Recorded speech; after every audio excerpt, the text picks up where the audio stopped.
Good afternoon, everyone. After Secretary Austin makes a few remarks, we'll turn it over to some questions. Secretary Austin. Well, good afternoon, everyone. It's always good to be back at NATO. I'd like to thank Secretary General Stoltenberg for hosting this defense ministerial and for his tremendous leadership during this critical time.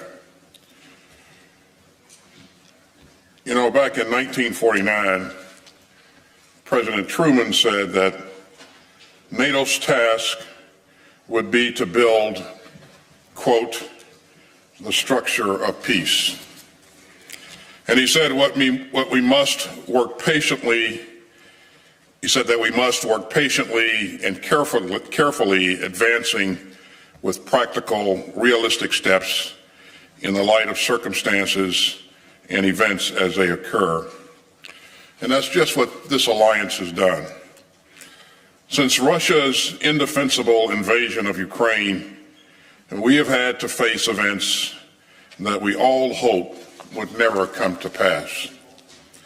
And this alliance has met the challenge with determination, with resolve, and above all, with unity. Together we have responded swiftly and decisively to Russia's baseless and lawless and reckless invasion of Ukraine. NATO has shown the world that it remains the essential forum for consultation, decision, and action on transatlantic security. We are all proud to stand with the brave people of Ukraine as they defend themselves and their democracy and their sovereignty. And during this enormous crisis in European security, we're proud to stand together to strengthen the rules-based international order that protects us all. Our work together is indispensable, and these ministerials are invaluable. It's an opportunity to consult with one another and to share ideas and to ensure that the alliance is prepared to face the challenges of today and tomorrow. Together we have risen to the challenge of Putin's war of choice and Russia's assault on transatlantic security. Our allies have activated NATO's defense plans.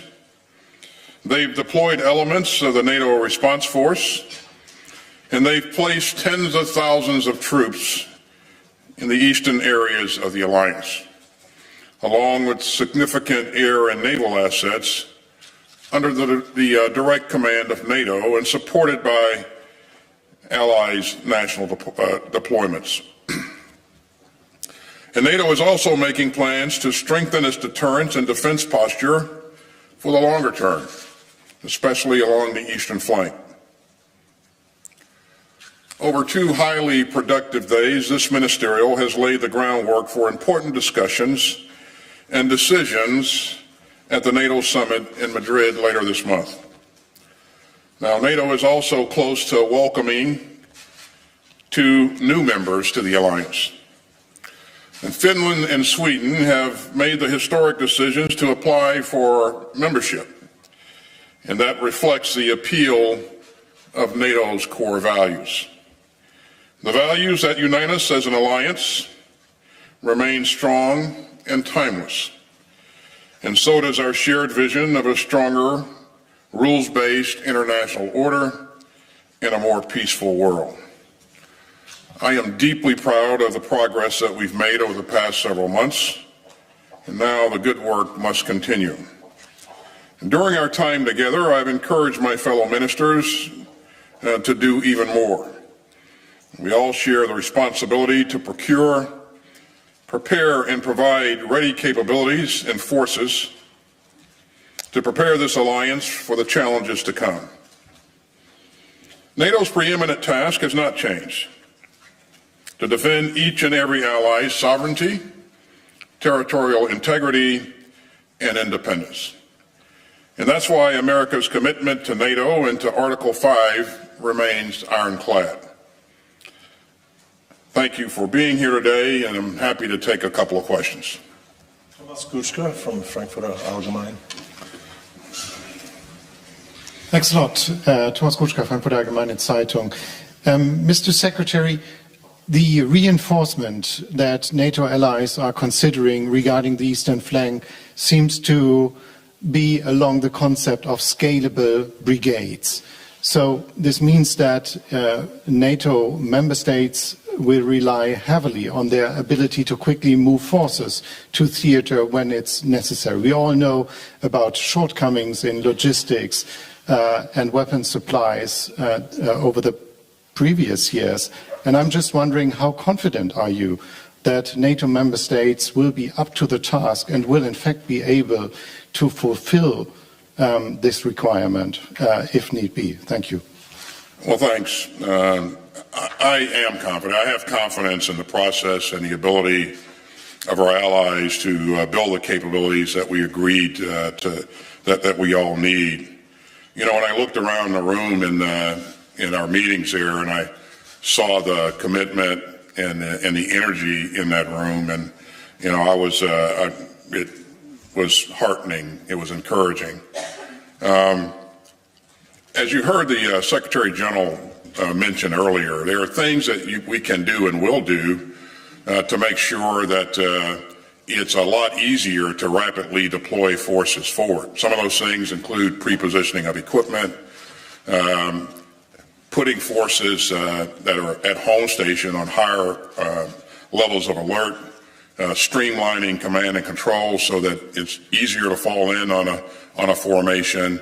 So recognizing the challenges of the past, I think, you know, all of our allies have learned from any shortcomings that we may have experienced in the past, and they'll build to ensure that they have the right capabilities to provide flexible and responsible and combat credible forces when the time comes.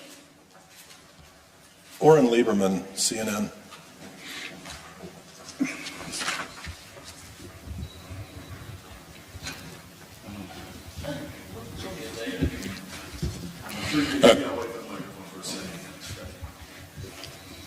Secretary, you talked about the support of NATO behind the cause of Ukraine. It's relatively easy by and large to unite NATO governments, but how do you keep the NATO public engaged when many, including in the US, are already more concerned about the high cost of fuel and inflation than they are about what's happening in the Donbass region? How fragile is public support for this as it drags on? Well, certainly making sure that the public, the people of each of our countries in the alliance remain engaged. I'm confident that our leaders will do the right thing to address their constituents. You know, as we come together and talk about complex issues, you know, we can be assured from time to time that there will be differences of opinion, but that's why we have these meetings, to make sure that we really wring things out and entertain any questions or issues that various countries may have, so that they can go back and work with their constituents and make sure that people really understand where the alliance is going and what it needs. And I have confidence that in every case we'll be able to reach consensus and move forward.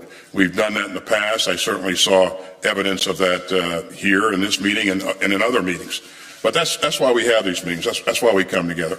But in terms of making sure that the constituents of the various countries, remain supportive of our efforts, I have confidence that the leadership of the various countries will be able to manage that and maintain support. So. Lily Bayer, Politico, EU.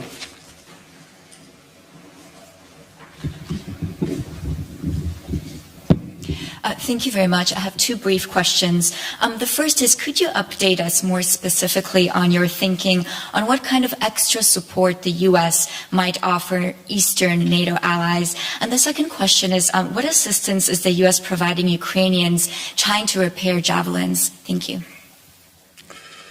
Well, I don't have any announcements to make today. I would say that, as you look back at what's happened since the 24th of February, members of the alliance have really stepped up. We rapidly deployed capability to the eastern flank in order to reassure our allies that we're ready to defend every inch of NATO's territory. So if you look at the things, the increase in force posture since that time, it's been impressive, and so that's kind of reassuring when we look at the future and what we need to do in the future to make sure that we have that combat credible capability. I feel very, very good about us being able to work together to ensure that we have what we need. You heard the Secretary General say earlier that what we're really focused on is not just numbers of boots on the ground. We're really focused on total capability. So capability in air, land, sea, and cyber and space. As we look at putting that together, and you heard me say a couple of minutes ago that there are things that we're also looking at in terms of prepositioning of equipment, streamlining command and control, making sure that that we have our balance and footprint about right. There are a number of things that we're going to be working on going forward, but that is still in a work in progress. And I expect that at the Madrid summit we'll see senior leaders make announcements based upon the recommendations from the ministers and the things that we've worked out here. Are we time for just one more? Jim Garamone from the Defense Media Activity. The Secretary General mentioned that China was an era of discussion during the meetings. You just came from the Shangri-La and from the Asia Pacific. How did you see that conversation going? Conversation in the meetings about China and the strategic concept.